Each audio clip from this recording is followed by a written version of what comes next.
what is up, all my magical peeps out there, all my unicorns, my dragons, my fairies, my winged lions, my elementals.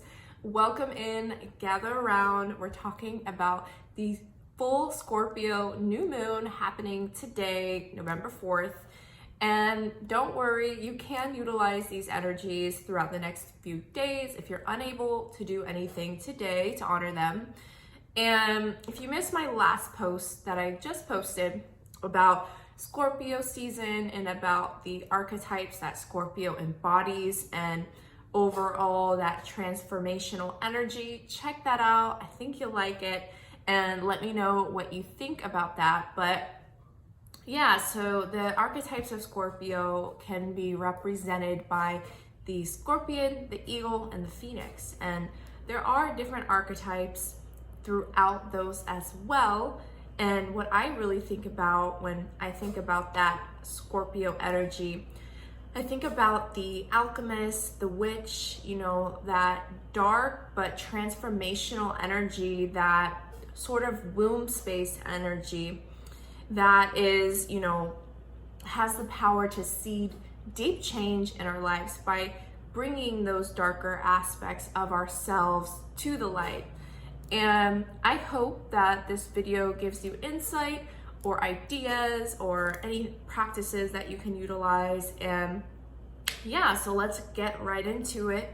So Scorpio does rule the 8th house, as some of you may know.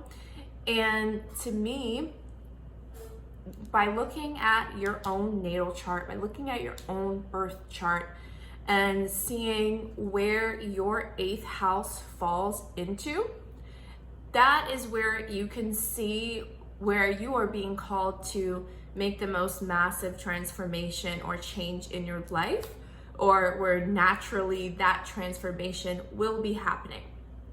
For example, my 8th house is in Taurus, and Taurus is ruled by Venus.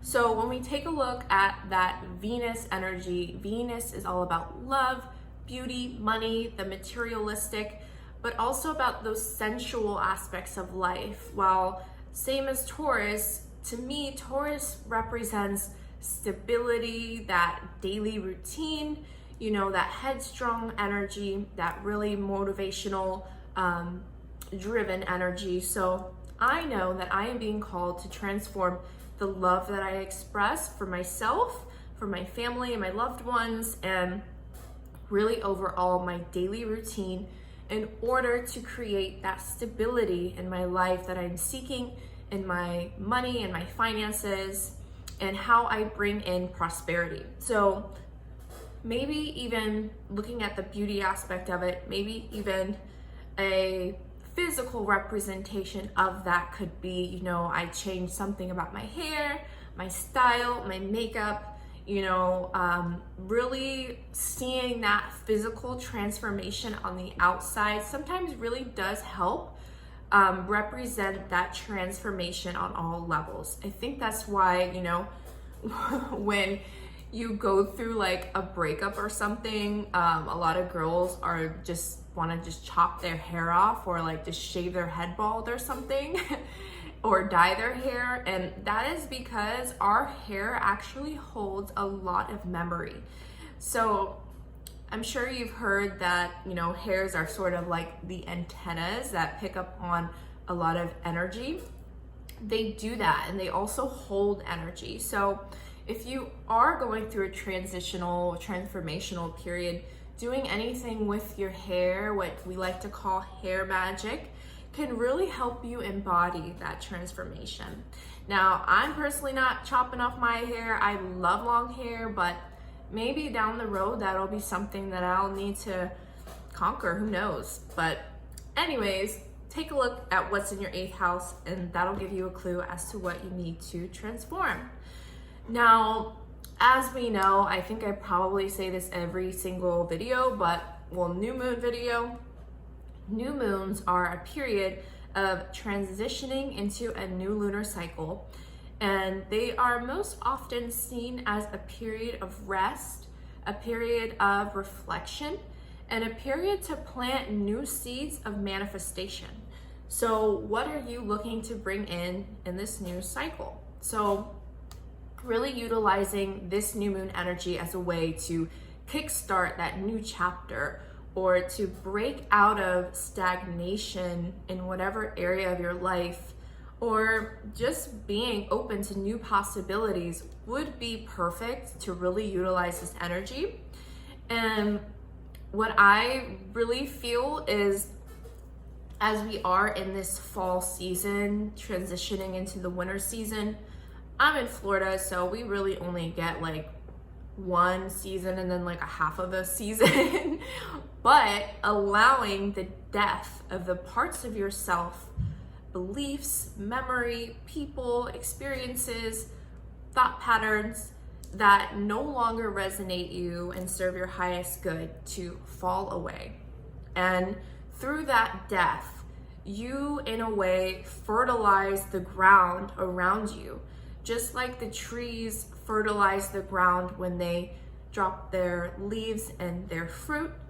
You fertilize the ground and create new space for life to form, and you create a space for your manifestations to flow in easier overall. So really, you're planting the seeds that will blossom into the new you, is how I would like to say that. We know that Scorpio is a water sign, and the moon is very influential over the water. So water, when we're talking about in the spiritual aspect of it, represents our emotions. So they may be amplified in this time. I know mine will be because my birthday is next weekend, but overall our mood and energy levels may be impacted as well, and there's a ton of transits happening, so just be mindful of that. And water would definitely be a really great element to work with in this new moon, and overall making sure that you are hydrated throughout this cycle, because just as plants need water to grow and transform, so do we. And we can really embody that water element to aid us in our transformation, because it is so very powerful. And just like our hair, the water does hold memory. So the water holds ancient secrets that you can tap into at any time and utilize for transformation. When we look at water, we see these huge mountains and valleys and canyons that were carved over time from the water erosion running through there. And we can think of our bodies as the same way. The blood in our veins and the 60% water that we're made up of is waiting to be tapped in and utilized in this transformational way. So once you do this, I definitely recommend speaking to your water and embodying the emotions of your transformation. So once you get to point B, whatever that is for you, feeling how that will make you feel and how you can embody that now and every single day, and how you can give that to your water. So I think really also another important element that would be greatly to your advantage would to embrace the rest, embrace the silence that you need in this time. It's gonna be different for everybody, but get some time alone in nature. If you can get out in nature and just sit and just listen, even better if you can be by a body of water. I know it's cold in a lot of areas of the world right now, but if you can do this, this will greatly help your transformation. I think we a lot of times neglect that silence, that stillness that is very well needed in the womb space. And overall, when you're planting a seed into the ground, there is that period of stillness, that period where the seed is starting to germinate and is still underground, and you don't really see any growth until it rises up from the soil. So